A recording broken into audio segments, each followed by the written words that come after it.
Okay, good evening. Welcome to the candidate forum for the Tuscaloosa City Council District 7 special election, sponsored by the League of Women Voters of Greater Tuscaloosa. The League of Women Voters is a nonpartisan organization that encourages informed and active participation in government and works to increase understanding of major public policy issues and influences public policy through education and advocacy. We are live on YouTube and being simulcast on the Tuscaloosa Thread web platform. A recording will be available on the League's YouTube channel and website. Recordings of this event may not be used without the express written approval of the League. The League will only allow audio, video of this event to be broadcast in its entirety, except by the media reporting on the event. Now let me introduce our two candidates. We have Ms. Sonia McKinstry and Mr. Cassius Lanier. Mr. Lanier, can you say something so you'll show up in the big screen? Hey, how's it going, everybody? Okay, great, thank you. Now we'll start with a 1-minute opening statement from each candidate. And Ms. McKinstry, will you go first, please? Sure. Thank you first for hosting this. You guys are super awesome for doing this. I would like to introduce myself. I am Sonia McKinstry. I am the incumbent from the City Council. I've served District 7 for the past 8 years, the last 2 terms, and I'm looking forward to continuing our progress within our community. I have been able to secure multiple positions on the City Council. For the past 2 years, I had the opportunity of being finance chair for the past 2 years, overseeing over $240 million in the city's funding. And I'm looking forward to continuing to expand and continue to move our district in a vibrant and economic and revitalization way. Thank you. And Mr. Lanier. Good evening, everyone. My name is Cassius Lanier. I'm the owner of Lanier Automotive, born and raised Tuscaloosa, Central High School alum, Stillman College alum, and just a local businessman. I've been a community activist and working in the community for years, and I plan on continuing to have boots on the ground, regardless of what happens on July 27th. And I want to thank y'all for inviting us on today. And that's it. Okay, thank you. Now each candidate will have 2 minutes to answer questions. So the first question is for Mr. Lanier. You speak about second chance programs often. What program ideas do you hope to implement that are not already in place or in the process of being in place to help District 7? Thank you for asking that. I would like to implement, which I've already started from the beginning of this year. I've had different logistic companies and plant workers and temp services set up at my car lot to bring employment opportunities closer to the community. So we've been having job fairs where we've been allowing people to, with felons or who need a second chance, to get hired on the spot right at Lanier Automotive, from BLG to Splinetica, to several trucking companies and several temp services. I've been speaking with them because first, I think that gainful employment is very important. And so I've been working with them on that aspect. Also, I've been speaking with people as far as people at Stillman College, and I'm setting up a meeting with people at Shelton State so we can also implement some training as far as trades and things of that nature. If people don't want to go to college or they want to get an education, that we can kind of track them from whether it's education or trade into the community, and also a mentoring program. And so that's what we've been doing. We've already been doing that, and we've been successful thus far as getting people employment. And I think gainful employment will help turn your life around, me being a witness. Okay, thank you. Now, Ms. McKinstry, What were your proudest achievements during your previous time representing the district? Oh, wow. So my proudest achievement was to be able to, well, two different things, but my most proudest achievement was to be able to recreate the lateral program. We have a lot of drainage issues in our community, and we have a lot of people that sewer lines are connected to each other, and they don't have the means to connect to the city sewer. So for the past 6 years, I've been really levying that fight of us being able to put public dollars in to help people in our community that just did not have the means. And so you can imagine when their sewer lines were connected to each other's homes and someone's line would back up and you have sewage coming into your home and you don't have the resources to call Spankies or someone to help correct that problem. And so I'm so proud of that we were able to have the lateral program funded. I was a strong advocate for that. And the recipient of that is, she's able to go on vacation and not have to worry about her tub filling up with sewage and on her floor. And so we have just those type of fights, and I'm really looking forward to getting back so that we can continue to put funds into that. Okay, thank you. And the remaining questions, we'll have both of you answer the same question going forward. So District 7 has not had its own representative on the city council since the election in May. So in the interim, have you followed city council discussions that impact the district? And what have you been doing to prepare for occupying the seat for District 7? And we'll start with Ms. McKinstry. Oh, absolutely. I get the agendas every week. I still participate just like I did when I was on the council. I share that agenda on our District 7 Facebook page. And since the election, we have had projects that I've been levying for, and they've come, to the table. So I've engaged all those council members to, hey, please support this. The ones that are seasoned, Kip Tyner, he definitely knows about our Cypress Creek drainage issue that we had recently got awarded, and the council passed that. And that was like $1 million. So I'm still staying close to all the projects that are coming before the council that we need to have a levy for that. So just because we don't have a vote, I'm still that voice to see that we have those projects that I worked hard for that will continue to get funded. And we have had over like $3 million that have been funded since March 2nd. Okay, and Mr. Lanier. Yes, ma'am. I've definitely been keeping in touch with council members as well. I've been reaching out to all of them as well. We've been talking about every issue that we have concerning the district and the entire city. Of course, I've been sharing the agendas and watching the meetings as far as finance meetings, public safety, things of that nature, and staying in tune with what's going on in the city while also campaigning to try to actually win the seat. So it's been a long road. I'm sure not just for me, but for Ms. McKinstry. So but you having to juggle everything, but I understand the importance of being informed about what's going on in the city while running. So of course I've been staying in tune, and I'm ready to work. Okay, thank you.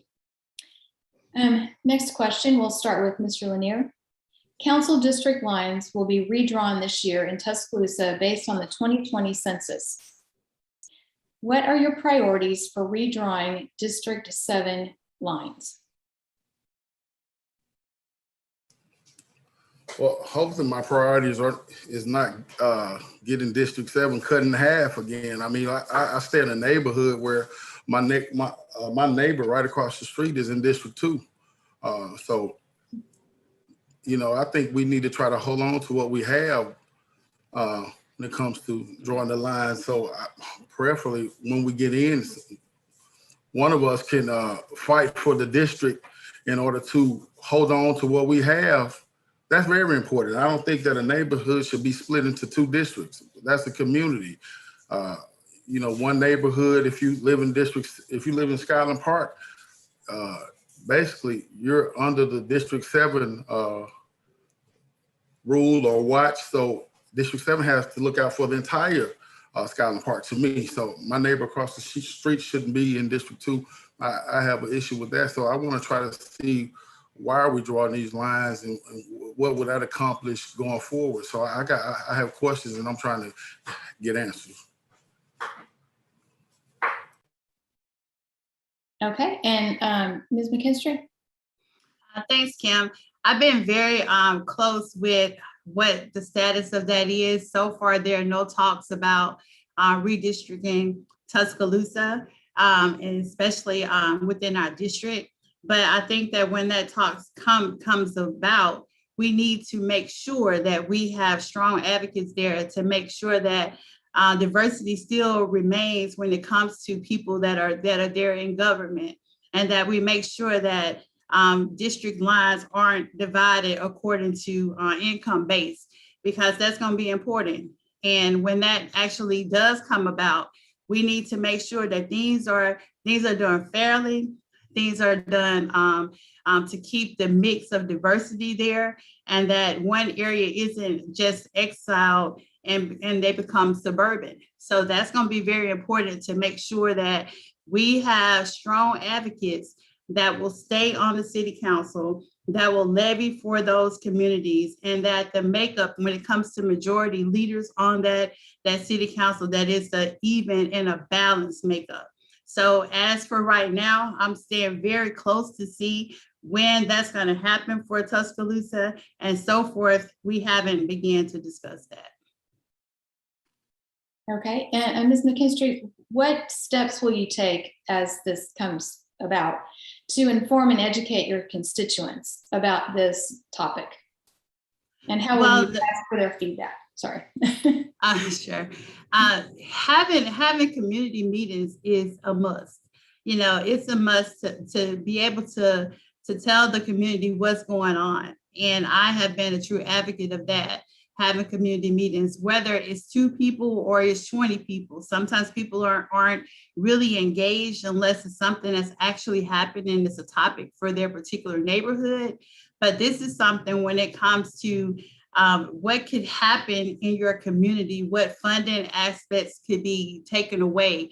I would be a really, really strong advocate to make sure that we keep the community well advised and that they have input on what happens. And if your neighborhood is going to potentially move out of District 7, it is the community that has to have a strong input in that. So having community meetings, putting out as much data as we possibly can, having public hearings is going to be definitely a necessity. And I think that needs to be a citywide thing. Okay, and Mr. Lanier, same question.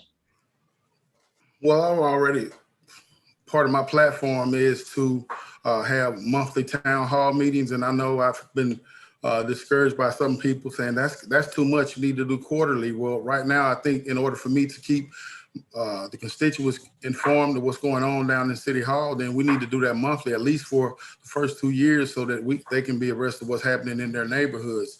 Also, I plan on doing a monthly newsletter that will keep people informed. I know social media is huge, but we have older people who can't work past the flip phone, so they need something that come in the mail. They still get newspapers and things like that. So I want to put out a monthly newsletter to keep informed, and also neighborhood meet and greets, not just one town hall, but neighborhood meet and greets. I'll go to Diamond Circle, I'll go to Shadesbrook, I'll go to Skyland Park and meet and greet with the different neighbors, so that it's more convenient for them to meet and it's more convenient for me to get the information out to a smaller crowd. Okay, thank you. Ms. McKinstry, public safety is always an issue that concerns residents and businesses. What are your plans for improving public safety in District 7 if you are elected? My plans would be to continue being an advocate for public safety. Ever since I was elected, you know, I've been very vocal about having a substation in our district. We now have the police station now that is being renovated, of course, but it's housed at the old Oak Hill School. And I would try to make sure that we keep that as a substation to serve District 7 and District 6. We put a lot of money into renovating that just to have it as a temporary spot. People feel comfortable when they have police presence, and having police presence in our community, I think that that's going to be great. And also educating all of our streets and educating all of our neighborhoods to get involved and be more community related, to where they can police their own community. Having a relationship where we educate them on how to police your own street. A lot of streets don't have, a lot of neighborhoods are not a part of homeowner associations. They don't have HOAs, but creating a team in that street, and they know who lives beside them, who lives in the house with them. And that's how you can be able to control your environment, because when it doesn't happen in one side of the city, it doesn't have to happen on the other side of the city. Okay, thank you. And Mr. Lanier? I think community involvement is strong, but also accountability. Having the neighbors in our community being accountable is going to be one thing. We got to get away from see no evil, say no evil. If you see something, you got to say something.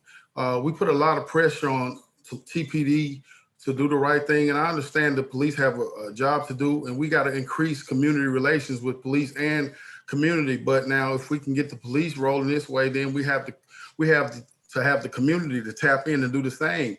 We can't harbor criminals or people who are committing crimes or violent crimes.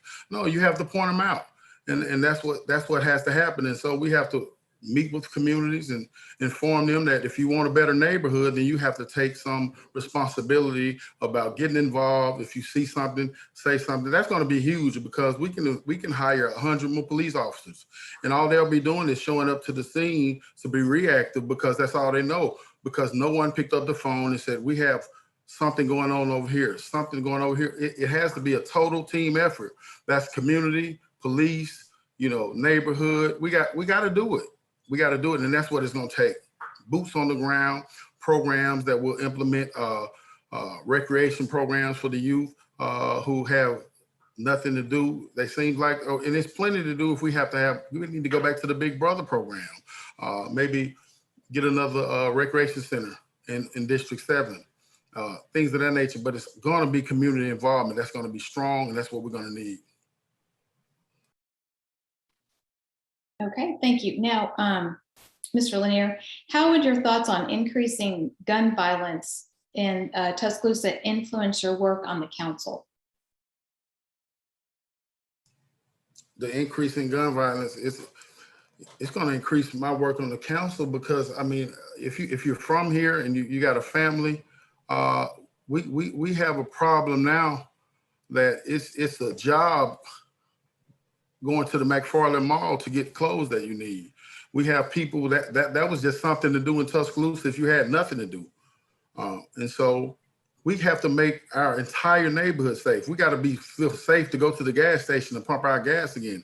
The gun violence is the thing that's tearing our city down, if you want to ask me. So what we need to do is work hand in hand with the police, form task force that will target those with gun violence. I even spoke with the chief about even doing something about, if we see these guys posting up on Facebook with machine guns, is there something we can do?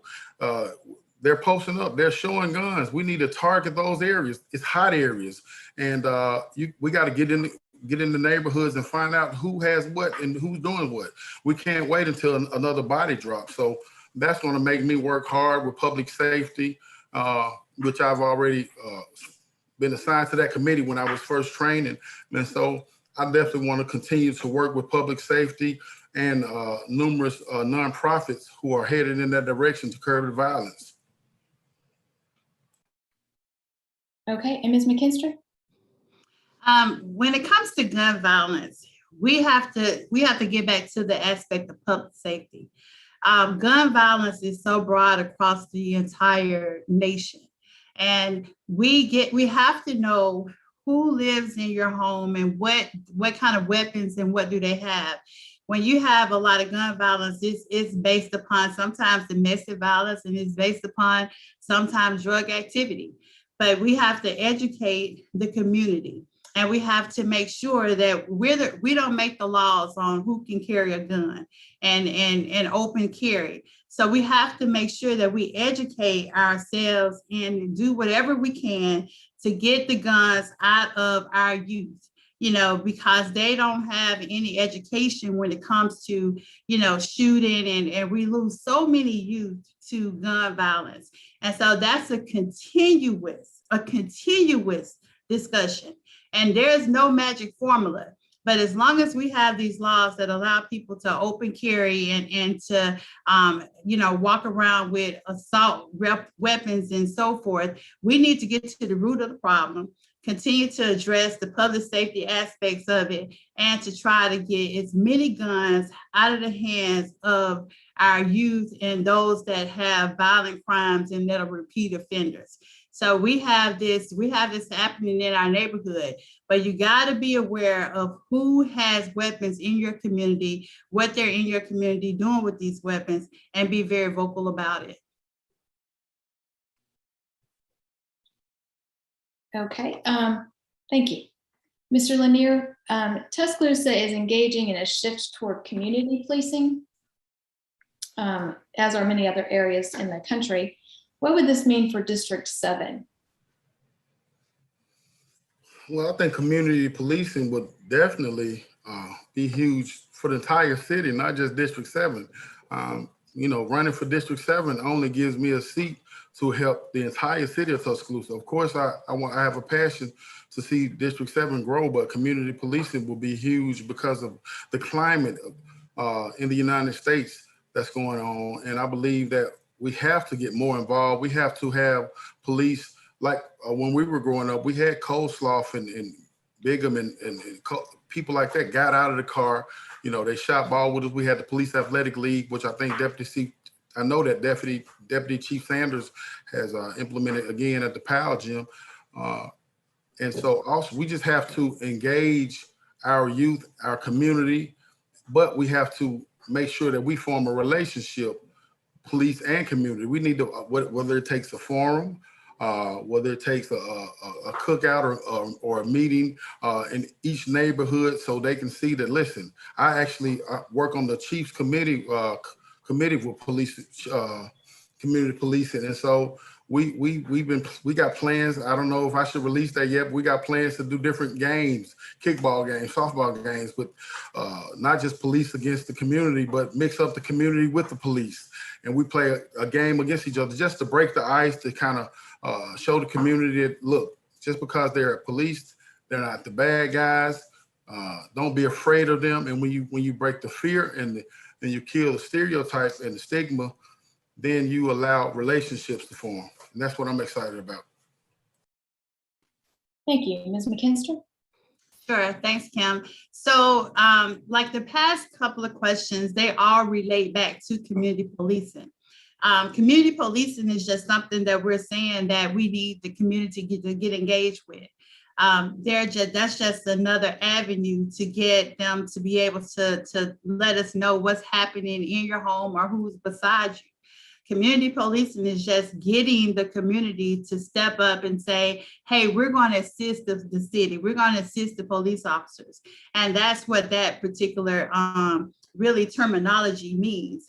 That doesn't subsidize for having police presence and so forth. But to be able to clean up your streets, you need the community. Like they say, it takes a village. But the serious part of this is we know what's happening in our neighborhood. And a lot of times those households behind that door, they don't want to tell that they have someone in their home selling drugs, or their son has a assault rifle or something like that. It's tough love when you have to stand up in this day and time and say, to save my son, I'm going to have to turn him in, because I would rather put money on his books or have to go put flowers on his grave. So community policing is saying, hey, community, we need your help. We need your help to take the drugs off the streets and the guns off the streets, and to save the residents' lives. That's what community policing is. Thank you. All right, Mr. Lanier. The future of McFarland Mall in District 7 has been repeatedly discussed without any resolution. What do you think should be done with that site, both in the short term and in the long term? Thank you. First of all, when we see a old home that's been abandoned, I watch the city council quite often, and someone brings it to the attention. I don't know if code enforcement brings it to the city attention, and what we do is we file infractions upon that owner or whatever in the home, and then the city council vote, and then we vote to condemn. The first thing we should do is, if we can, I'm sure I've been in Dollar Tree recently just to see, we got buckets all over the floor catching water. You got potholes bigger than the pool at Bowers Park. You tearing up your cars riding through the parking lot. It's a terrible eyesore and a blight to a great city. When you enter the city under those beautiful arches, the first thing you see is a terrible eyesore. Well, we need to condemn those. And when I'm city councilman, the first thing I want to do is see what kind of code infractions can we file on this building to get it at least tore down, condemned, and cleaned up. If we can just clean the space up first, if we can clean it up, get it out of our district, then we'll leave it up to the developer to go forward, because I know he owns that property. But a responsible developer, to me, would not leave that kind of eyesore in someone's district and say that he cared for their city. I just have a problem with that. And I know, and I spoke to a lot of people in this district and the city that has the same problem. And so, first of all, we need to tear down, condemn it, and clean it up. Okay, thank you. Ms. McKinstry? Sure. Thanks, Kim. That's why it's so important that we have leadership that has experience and has knowledge on how to bring economic development and economic growth to our community. I've worked several years with not only the mayor wanting to purchase McFarland Mall, and then me actually wanted to purchase McFarland Mall. And purchasing the McFarland Mall, the property, the city can control what goes to that site. That's a gateway that comes into the city. There is a lot of economic growth that is planned for that intersection, and as well as ALDOT with the other road improvements that are still down the pipe to come. So the developer for that site, the owner, which is over $20 million, has made public knowledge that he's going to develop that site. And there is continued conversation for the store that is in there. Now, we have potential opportunities that are on Four Corners, and that development has had several $1 million already invested into a study group. There's an architect, there's a construction manager that is there. There hasn't been any public conversation that says that project is not going to go forth. Now, when it comes to condemnation at the city has never tore down a business. So we have to continue to invest in the people that are investing into our community in District 7. Okay, thank you. So Ms. McKinstry, what other avenues of economic development do you want to pursue in District 7? Well, Kim, when it comes to the millions of dollars that are on the table potentially for the district. District 7 is an opportunity zone, and an opportunity zone gives other interests to outside developers that say, hey, this is a wonderful place. Since I have been trying to get back on the city council, we possibly lost an opportunity of $12 million for a hotel that was coming on one of those four corners.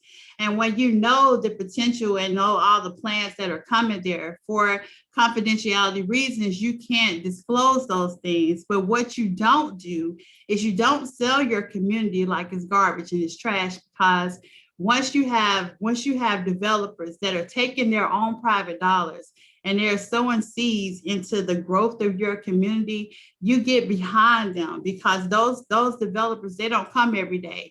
You see that happen on the university in north of the river, where they're building up new rooftops and they're building up of student housing and so forth. So that infrastructure and all of those things are continuously being upgraded because you have developers that are sowing a seed into the hot areas. And so when you have District 1, District 2, District 7, those areas, because of income base, you can have opportunity zones to invest into that. Now, there's a difference when you have developers that want to grow your community and ones that want to replace your community. Okay, thank you. And Mr. Lanier, same question. Could you repeat that question, please? What other avenues of economic development do you want to pursue in District 7? Well, first of all, let's open some of the businesses back up that's closed. Just going down a few: Pizza Hut closed, Payless Shoot closed, Guthrie's tore down, closed, Phillies, which was the old Wendy's, closed. You got the Trey Inn over there closed. The five Simply Six closed. You got all these places, and more than that, but you got all these places that are closed down. We need to give an opportunity to try to invite other businesses in this district. Here's the problem: when you have a crazy blight area, you think top tier business will want to come and open up in that area while sitting next to that blight? I doubt it. And I mean, we have a lot of commerce that travels up the highway every day going to Birmingham to eat, to have recreation. Well, why can't we have a recreation station here? Why can't we have a cheesecake factory here? Why can't we have a Top Golf here? Top Golf would be a nice place to put at the McFarland Mall spot. But here's the problem: we have to engage with those people. And I've also been speaking with people, trying to talk to people about bringing businesses, nice restaurants, maybe a company start on in this area. But we can't walk around the elephant in the room. Nobody wants to come and bring a nice business and develop a nice property next to a garbage dump. And so we need to clean house first. We got to clean house first. We can't avoid the elephant in the room. Let's do that first. But I have big intentions, but we need to revitalize our businesses. Okay, thank you. And now, Mr. Lanier, rezoning of property is often a contentious issue. We've been discussing properties, contentious. What criteria will you use to determine whether to support or oppose an investor's plan for development? And how will you respond to residents who oppose the rezoning for development because they want to protect their neighborhood from commercialization? Well, that's kind of one answer, because first of all, I will respond to it by, how it would benefit the city as well as the constituents that stay in that district. We have to consider all those things. We can't just say, hey, well, the neighbors don't want it, and then it's a huge benefit for the city. And then we can't say, well, the city wants it, and then we run all over the neighborhood. So we have to come to some common agreement, some common ground. And to me, I won't be the middleman only and not let the people at the top, as far as developers or whatever, tell me something to feed the constituents. Hey, let's all meet and let them decide what they want to do. Also, keeping in mind what the city needs as well. If this is going to be huge for Tuscaloosa, if it's going to bring in more income, more jobs, then we have to be able to be a liaison for our constituents and for the city of Tuscaloosa and say, hey, listen, this will be huge for our city. Bear with us. I guarantee you there will be incentives for you guys, or it will be a better thing that will help the entire city of Tuscaloosa. So you have to be prepared to be honest with the developers, the city, and your constituents. You can't play both sides of the fence. You got to just be honest all the way around the board, but you have to consider all those things. Okay, Ms. McKinstry, what about you? No, ma'am. I am with the neighborhood. I am, that has actually happened with me with the Springbrook neighborhood. You know, those residents have to protect their neighborhood. And that's why I get back to say you got to have experience when you're saying these different things, because the city doesn't exist without the people. It's the people that makes up the city, and the residents there, we're their voice. If the residents don't want that, then that's what you have to display. It's not about what developers want. They're just looking to fatten their pockets. But what happens is the community has to protect their livelihood. You have to protect the atmosphere of their homesteads, because you have developers that may want to come and develop something and you pay for your home. Where you gonna go? There's no relocation added into their financial plan. So we are, the person that represents that district has to represent the community. I have done it. I will continue to do it. And no, sir, it's not going to be about what the investors want. That's not how we should run our community. And those residents that make up that neighborhood have the right to protect their community. And as long as I'm the city council for District 7, I'm going to stand with the people in that neighborhood. That's a must. Thank you. And Ms. McKinstry, so neighborhood revitalization is a pretty general term, but what are your plans for revitalizing neighborhoods if you're elected? I'm sorry. No, go ahead. We'll move on later. Go ahead. And I don't want to cut you off. Go ahead and finish it. No, we'll do this as a separate question. That's okay. Okay. So being on the city council and being finance chair, I've been very being a very advocate, vocal person about advocating for neighborhood revitalization. I got $300,000 put into neighborhood revitalization so that we can be able to address the needs within the community. You know, we have so many drainage issues. Our infrastructure is old. Everybody wants their streets paved. Everybody wants light upgrades.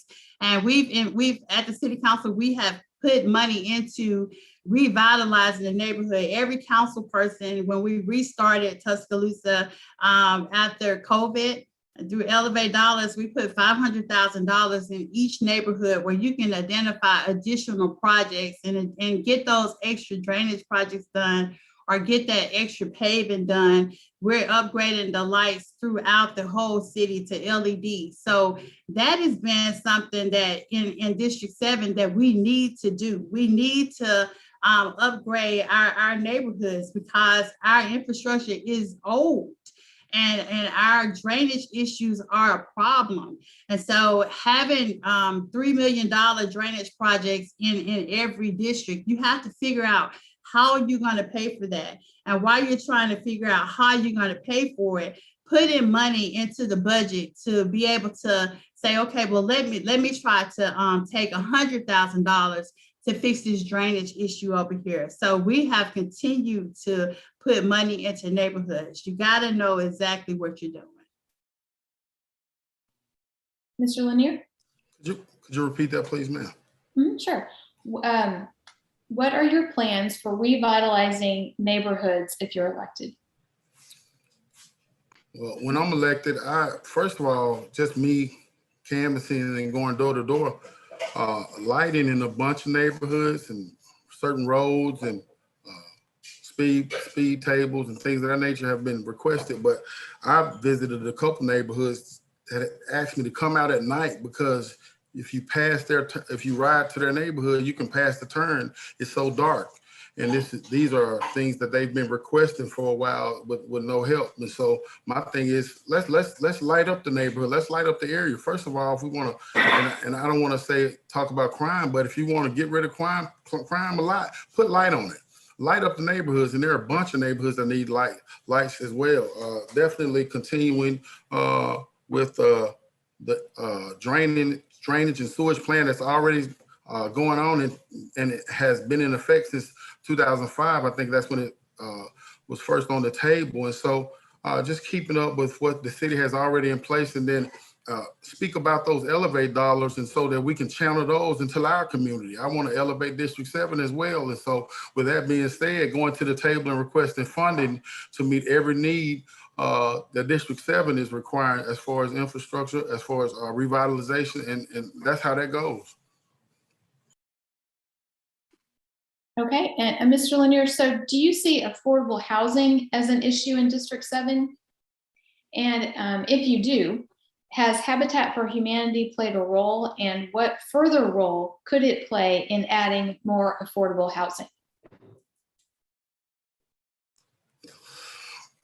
I think affordable housing is a problem all over the city. I think I actually sit on the strategic planning committee for Habitat for Humanities, and of course they make it great and easy for someone even with limited income to become a homeowner with our programs. And so of course, even in the University Manor areas, where I don't know if eventually something's going to happen in that area, but I believe that would be a great target for Habitat to build. So I believe that if we have land and we have places to build, Habitat was going to be a major resource for that. Actually, during the pandemic year, we were not able to build as much, so we have monies available to move forward on a lot of new construction, and I'm excited about those programs. I hope I hadn't spoke too much, because I don't know if that's out yet, but definitely Habitat would be ideal. And I think affordable housing definitely is an issue in the entire city of Tuscaloosa, as well as District 7. And Ms. McKinstry? Affordable housing doesn't just need to be capped into District 7. It needs to be citywide. People need to be able to live in affordable housing all across the city. I don't believe in oversaturating the lower income districts just to plant all affordable housing. We have kids that actually go to school north of the river. So we need to be able to have those same resources all over. You shouldn't just have to be bused over there. You should be able to live over there. So when you look at affordable housing, you need to look at it citywide, not just into one particular district. We have a lot of apartments in our community, and we have a lot of older apartments that are constantly being rehabbed. I personally have worked with the developer to transition down a place that harbored a lot of criminal activity. And we have recently purchased several spots in University Manor. Now, when we look at what potentially can happen into University Manor, it doesn't have to be Habitat homes. We need to have investors, developers build us garden homes. We need to preserve the opportunity to have affordable homes in every place. Just like when we look at federal housing, the federal government told the city, you can't put any more public housing in District 1 and District 2. And so you want to look at the next affordable low income area, which is District 7. We need to make sure that everything is equal across the city of Tuscaloosa when it comes to affordable housing. Okay, thank you. So Ms. McKinstry, what other issues do you see in District 7 that are not being addressed? And what are the procedures for addressing them? Some of the things that I think that needs to be addressed, all the things that we're addressing, I think it's important that everyone understand that progress doesn't come by terms. It comes by funding. And then educating people of the truth is what's important. That's why I say it's so important to have experience and have knowledge and have people you can trust that's going to give you factual information. When it comes to 311, you know, we have that accessibility where people don't have to wait to contact someone, they can call 311 and that's expedited. If there's a problem at City Hall, then that's actually addressed to your council person. So streets and paving and funding, those are the things that we advocate for. You know, hey, I'm a girl, so you give me more money, I'm definitely gonna spend it within our community. And so when you're advocating for your community and drainage problems and addressing streets and addressing lighting, and you want to just illuminate every road in your community, but you're fighting against 6 other council members and you're fighting against itemized budget, and we can't ever get all the projects done. So you wait, you get your project identified, you wait and figure out how you're going to fund it. And like we're having our projects come to the table. So this is not a game. It's about us actually getting our projects done and getting this economic development opportunities that are on 4 corners of our interstate. It's getting it done. We got to have somebody that knows what they're doing. And I'm that person. Thank you. Mr. Lanier, same question. I'm gonna need you to repeat it one more time. Sure. What other issues do you see in District 7 that are not being addressed, and what are the procedures for addressing them? I think simple phone calls from constituents in your neighborhoods who just may need a light up, may need a speed bump, or may just need to talk about crime in their area. I've been going around on my feet, door to door, house to house, neighborhood to neighborhood. Some issues that are small to us are really huge to the people who voted us in. And so what we need to do is pay special attention and address the needs of the constituents in our district. Now that's a need that we need. We need more communication. We know we need to be accessible to the constituents who live in District 7. And of course, like we said, and we're repeating some of the same things, which are our lightings in certain areas. We need lighting in a whole lot of neighborhoods. You go down in Diamond Circle, you can pass the neighborhood and it's dark going all the way around there. You need to light that area up. I mean, these people are voted. They got a nice neighborhood over here. Same way in Shadesbrook. We got a neighborhood in Shadesbrook that feel like they're the left out neighborhood because they're off Bear Creek Road. Nobody cares. Nobody knew that they were there until election time. And so what we need to do is pay attention, close attention to everyone who's involved in our district and everyone who voted for us. And include them in the process, include them and find out their wants and needs. This is a huge problem. This is a huge need to be met. And so how can we do that? How can we honestly do that if we're not in touch with the people who live in District 7? So of course, there's a long list that we need to do. Some things I won't be able to do and tackle until I'm in office, but that won't be about 3 days away from now. So help is on the way. Okay, we're getting close to the end of the hour here, so we'll go ahead and do the closing remarks. Mr. Lanier, if you'll go first with your 1-minute closing remark. I just want to encourage people to come out on July 27th and vote for change in the district, To me, here's my question. Progress is visual. I just want to ask District 7 one thing. What are you seeing? What are you seeing? Are you seeing our districts thrive?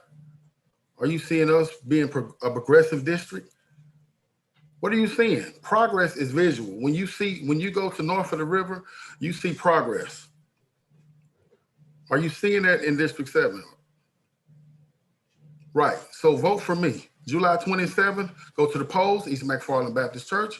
I'm not gonna hold you long like a preacher. I just want you to let you know, July 27th, let's vote for change. Let's vote for boots on the ground. Let's vote for revitalization. Vote for Cassius Lanier. Okay, thank you. And Ms. McKinstry. Thank you, Kim. So in closing, I want to say that it is important that we understand what it is to have a leader that you can trust. You got to have someone that you can trust that's going to be able to tell you the things that they're accomplishing. When I ran the first time, I told them that I would have sidewalks that came to Cypress Creek. You see that. I told them that I would address the infrastructure needs. James Harrison Parkway, we've improved that. We've improved that parkway. Everybody can drive it. You know, when we looked at public safety, look at what Downing Place used to be, and it's immaculate now. You don't hear any problems or any crime that's happening in that particular area. We had people that were walking in curvy roads on Judd Factory Road. We have a new Skyline bus route. I have given over $20 million to our district. This is not a game. You don't just give tickets to a football game for people to show up and then you don't know the plays or anything. This is not a game. Thank you. On behalf of the League of Women Voters of Greater Tuscaloosa, I want to thank the candidates for participating this evening. And remember to cast your vote on Tuesday, July 27th. The polls are open from 7 to 7.